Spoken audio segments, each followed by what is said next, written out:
So you're stuck in a job that you hate right now, watching that clock, counting down the minutes until you can escape. I get it. A few years back, I was a pharmacist drowning in $300,000 in student loan debt, and the job was stable, sure, decent money, but I felt like I was dying inside at the pharmacy every single day. And then I discovered something that changed everything for me. Remote work isn't just some trendy bullshit. It's a legitimate escape hatch from the corporate prison system. So today I'm gonna be showing you 7 repetitive, but always hiring remote jobs that companies literally can't fill fast enough. And these aren't the sexy tech jobs that everyone's fighting over. These are the steady positions that are posting new openings every single day. Doesn't matter if the economy is booming or crashing, these positions always need people. And look, not every remote job needs to be glamorous or fulfilling or whatever other crap career coaches out there tell you. Some jobs are repetitive, some are boring, some are just jobs, but they pay the bills and they give you freedom. And most importantly, they buy you time. Time to build something else, time to actually live your life, time to not waste 2 hours commuting every day like a hamster on a wheel. So I'll tell you exactly what these jobs involve, what they pay, and how to actually stand out when applying. No BS, no fluff, just the information that you need to escape a 9-to-5 prison. Now, before we dive in, do me a favor and smash that like button if you're ready to escape the 9-to-5 grind. It helps more people see the video, and honestly, the algorithm is a hungry beast that needs feeding. So go ahead and feed it. All right, first up, member service representative. This is basically a customer service position from your couch. You handle questions through chat, email, or phone. Now, why is this job always hiring? Because customers never stop having problems, ever.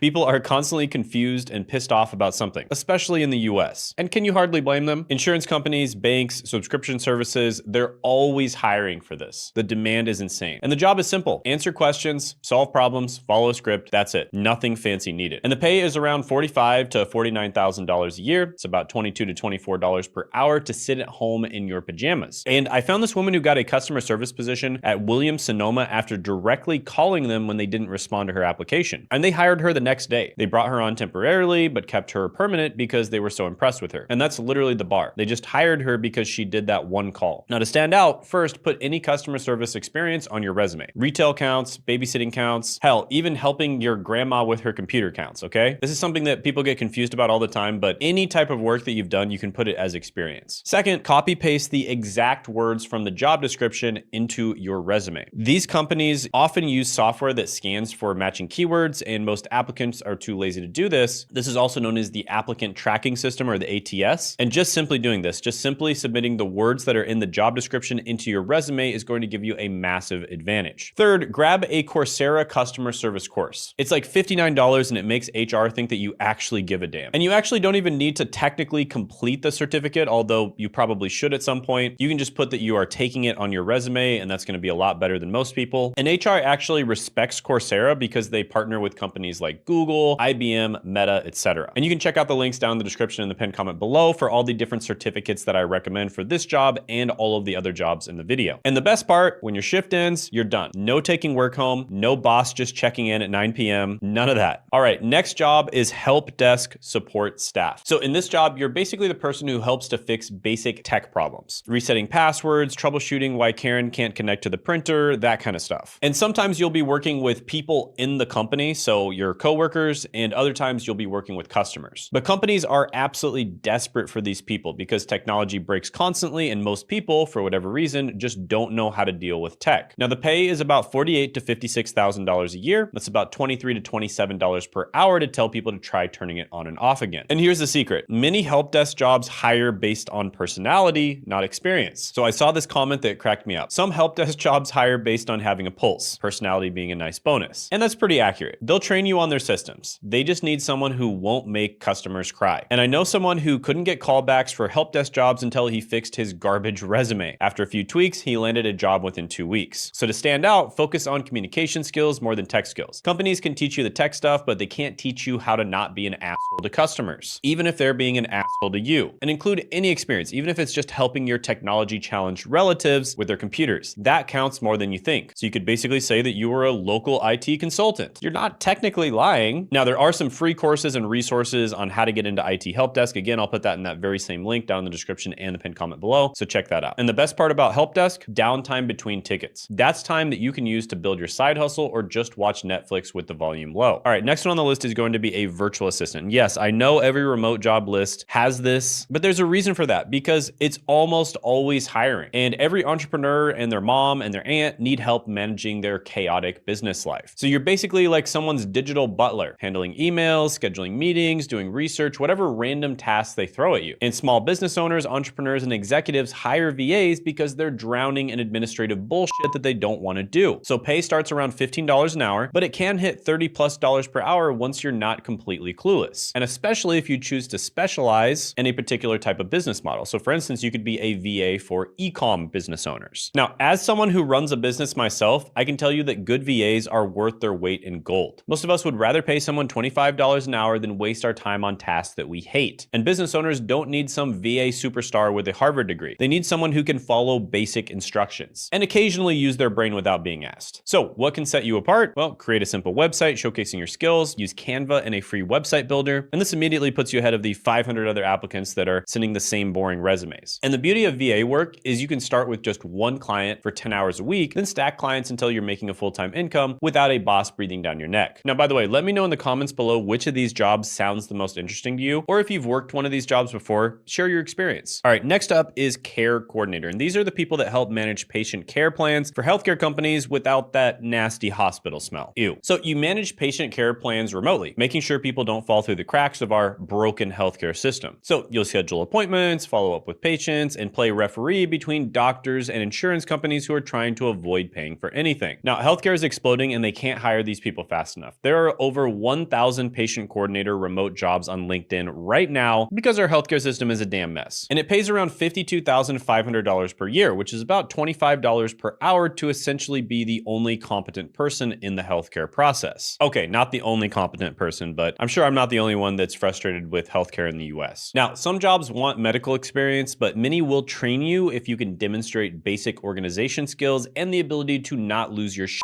when dealing with insurance companies. And this one's personal for me. As a former pharmacist myself, I can tell you that care coordinators are the only reason that patients don't get completely screwed by the system. And I saw this review from a current care coordinator who called it an amazing, fulfilling job, which tells me that she's either drinking the corporate Kool-Aid or she genuinely enjoys being the one person who can actually help patients navigate the healthcare labyrinth. So, you want to stand out? Take a basic medical terminology course online. Most are cheap as hell and even free, and it immediately puts you ahead of the other applicants who can't tell the difference between a pancreas and a pancake. All right, job number 5 is going to be onboarding specialist. So your job here is to hold the hands of either new employees or customers who are just completely lost when they join a company or buy your product. So you'll run orientations, explain benefits, help with paperwork, all through Zoom while wearing a professional top and pajama bottoms. Now, at the time of making this video, there are 828 remote onboarding specialist jobs posted on LinkedIn right now. So companies are desperate because first impressions actually do matter, and they don't want their new hires quitting on day 2. So pay is around $51,000 to $55,000 per year, and that's about $25 to $27 per hour to essentially be a corporate tour guide. And someone who does this job said that it's both exciting and stressful depending on the company culture. And the best part is you're responsible for making someone's terrifying first day a little less stressful. So there's satisfaction in being the friendly face in a sea of corporate robots, and you're literally the first impression that new people get. So if you're not a complete sociopath, you're already qualified. So to stand out here, you want to highlight any teaching, training, or public speaking experience that you have, even if it was just showing the new kid how to use the fryer at McDonald's. That counts. So basically use whatever work experience, even if you didn't get paid for it, that you have, and kind of try to judo toss that work experience in a direction that makes it sound like you'd be good for the job. Because companies basically just want people who can explain things clearly without making new employees feel like idiots. That's literally the entire job. All right, job number 6 is inside sales coordinator. So you're basically handling inbound sales calls. You're going to be also scheduling appointments, and you're following up with potential customers who are on the fence about buying a product or a service for a company. And the beautiful part is this is all done remotely, usually with a script to follow, so you don't need to be a sales genius. And companies are paying $56,000 to $83,000 a year for this. That's $27 to $40 per hour to basically not screw up potential sales. So I found someone who switched from soul-crushing government work to inside sales at a tech company, and her days are super structured, right? Team meetings in the morning, client calls with lunch, and then more calls after that. And what she loves most is the team atmosphere and solving problems for customers instead of pushing paper in a government office where nothing ever changes. Another inside salesperson starts her day by checking client accounts, then jumps on Zoom meetings, and the whole day is organized and predictable. No random crises or last-minute fire drills. Now, to stand out here, you want to highlight any previous customer service or phone experience that you have, because companies can teach you their products, right? But they can't teach you how to not be awkward on the phone. That's something you got to work on yourself. And during interviews, focus on your communication skills and your ability to follow processes. Sales experience helps, but companies care more about whether you can learn their systems and not embarrass them in front of customers. Now, if you're finding value in this video, hit the subscribe button for more content on escaping the corporate hellscape and building income that doesn't require you selling your soul. And share this with someone who might be miserable in their job right now. You might literally save their life, or at least their mental health. And next is going to be a social media moderator or a social media manager. And you're essentially a digital bouncer, managing online communities, responding to comments, and removing the toxic garbage that people post when they think there are no consequences. And companies pay about $47,000 to $51,000 a year for this, which is about $22 to $25 per hour to be the adult in the room on their social media accounts. And the job isn't just about deleting spam and dick pics. You're representing the brand while also trying to keep the community from turning into a dumpster fire. One moderator described the job as going in two directions. You're advocating the brand to its audience, but you're also being the audience's advocate within the brand too. So it's a very important position. Another moderator shared that they never make decisions alone. Content gets reviewed by multiple people, and they follow guidelines and flag anything questionable, which is good because you don't want to be the only one responsible when some idiot posts something illegal. So to stand out here, familiarize yourself with content guidelines on major platforms, and mentioning this knowledge shows that you've done your homework and you aren't completely clueless, which is great. And companies need people who can make quick judgment calls while maintaining their brand voice. And with AI tools taking over, learning how to work alongside the robots is becoming valuable before they completely replace all of us. Just kidding, they're not going to replace all of us, but you absolutely should learn to use these AI tools. So there you have it, 7 repetitive but in-demand remote jobs that are always hiring because they solve actual problems that companies have. And remember, these jobs aren't the end goal. They're just the beginning. They're your escape hatch from corporate prison. They give you income while you build something bigger, just like I did myself. I worked remotely online while I was building my YouTube business on the side, and now I'm not stuck counting pills for people who can't be bothered to take their medication properly. And freedom isn't just for the lucky few or trust fund babies. It's for anyone willing to start somewhere and play the long game. So don't wait for the perfect opportunity. Perfect is bullshit.